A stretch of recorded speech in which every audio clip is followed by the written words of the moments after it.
जोड़ दें तो हमारे वास्तव में जीवन का उद्देश्य हमें पता चलता है। और विजय का मतलब है जीत हासिल करना, और पराजित करने वाला जो व्यक्ति है, जो पराजित होने वाला जो व्यक्ति है, ध्यान करें, वो हारता ही इसलिए है कि वो दूसरे को जीतने चला था और उसने स्वयं को नहीं जीता था।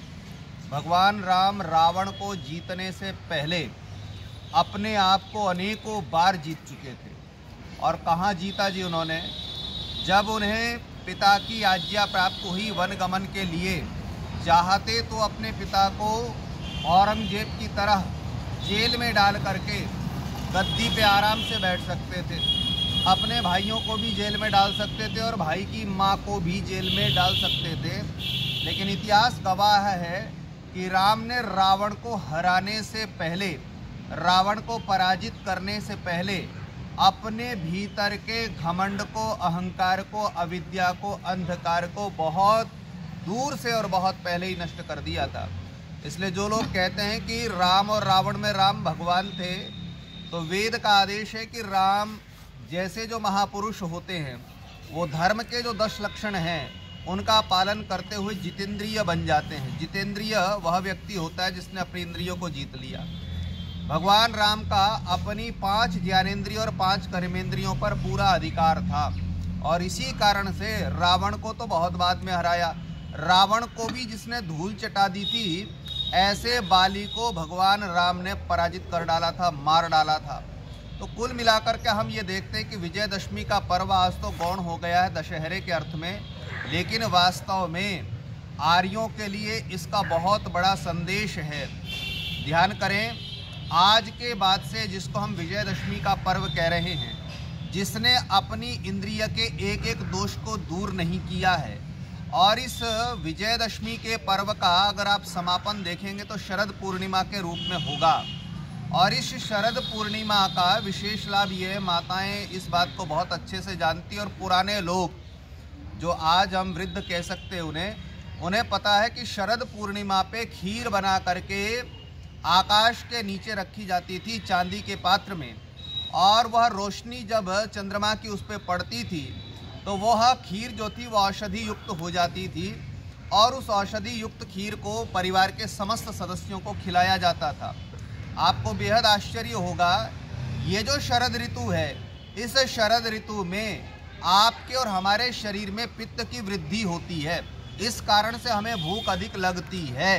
इसलिए ध्यान करें, पित्त के बढ़ने पर और बाहर की हवा के चलने पर शरीर में पित्त दोष और वायु दोष की वृद्धि हो सकती है।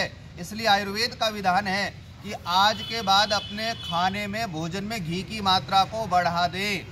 जो इस ऋतु से घी शुरू नहीं करता, च्यवनप्राश शुरू नहीं करता, आंवले का सेवन शुरू नहीं करता, ध्यान करना, उसकी सारी सर्दी डॉक्टर के यहाँ बंधी रहेगी।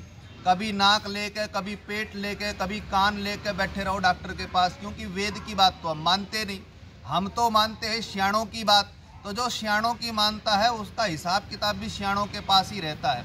इसलिए इस शरद ऋतु में जो प्रकृति का आदेश है, उस प्रकृति के आदेश को मान करके इन नवरात्रों के अंदर अपने शरीर को शुद्ध करने की व्यवस्था दी है।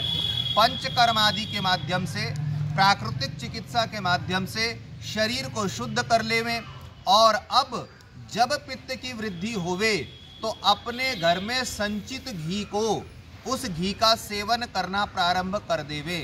और ध्यान करें, ये गाय का घी तो आप 12 महीने खा सकते हो, लेकिन जो कृशकाय शरीर वाले हैं, या जिन्होंने ग्रीष्म काल के अंदर भयंकर बुखार को झेला है, उनके लिए आयुर्वेद का विधान है कि इस ऋतु के अंदर से वो भैंस का घी शुरू करें, क्योंकि भैंस के घी से शरीर के अंदर स्थूलता आती है। तो जिसके शरीर की जैसी आवश्यकता है, वैसी आवश्यकता हमारे शरीर में पूर्ण होनी चाहिए।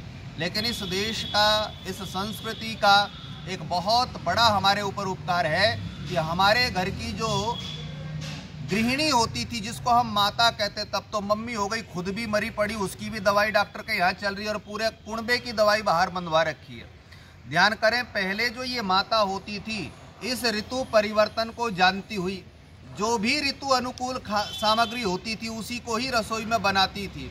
लेकिन अब ऋतु अनुकूल चीज़ें तो बनती नहीं, अब तो केवल स्वाद के लिए चीज़ें बनती है। तो फिर डॉक्टर कहता है कि भाई दवाई भी स्वाद के लिए खाओ।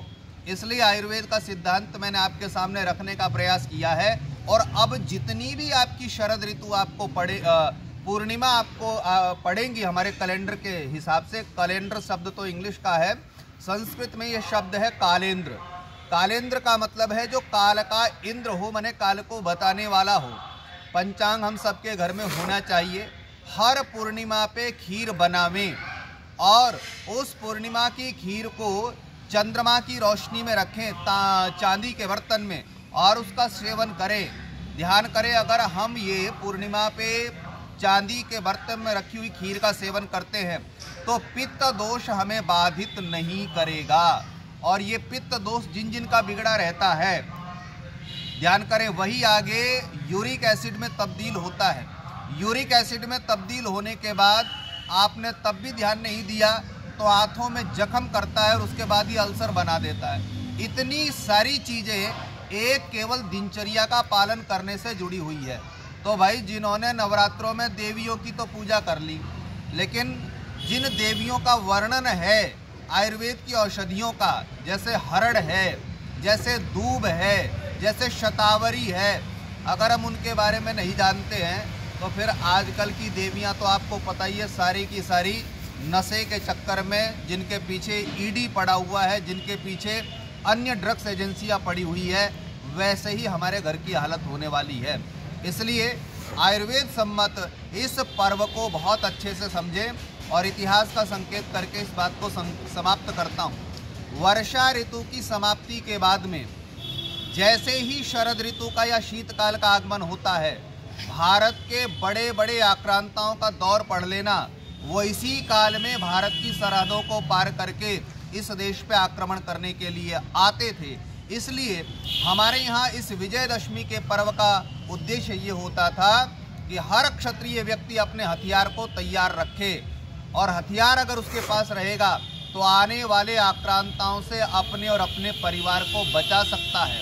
ध्यान करें, यह विजयदशमी का पर्व यह भी संकेत करता है शरीर को ही बलवान बनाना है ऐसा नहीं, शस्त्र और अस्त्र से भी अपने आप को लैस करना है, यह भी संकेत है।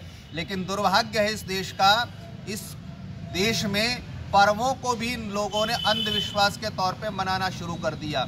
इसलिए आइए आज के दिवस पे हम एक प्रण लें।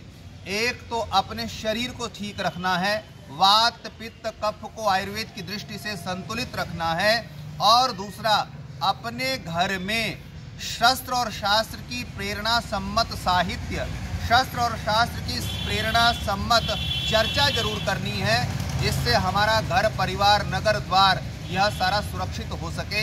ऐसा इस पर्व का आदेश भी है और ऐसा इस पर्व का उपदेश भी है और हमारे पूर्वजों की बहुत बड़ी प्रेरणा इससे जुड़ी हुई है।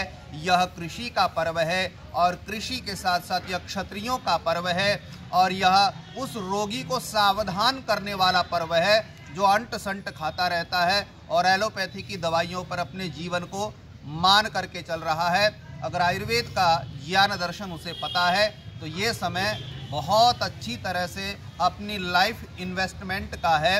इसलिए इसमें पैदा होने वाले कफ को आप अनायास न समझें, उसको शरीर में मर्ज करें ताकि आने वाले वसंत और ग्रीष्म काल में हम भयंकर रोग के शिकार न बने। इन्हीं शब्दों के साथ मैं अपनी वाणी को विराम देता हूँ। इति हो।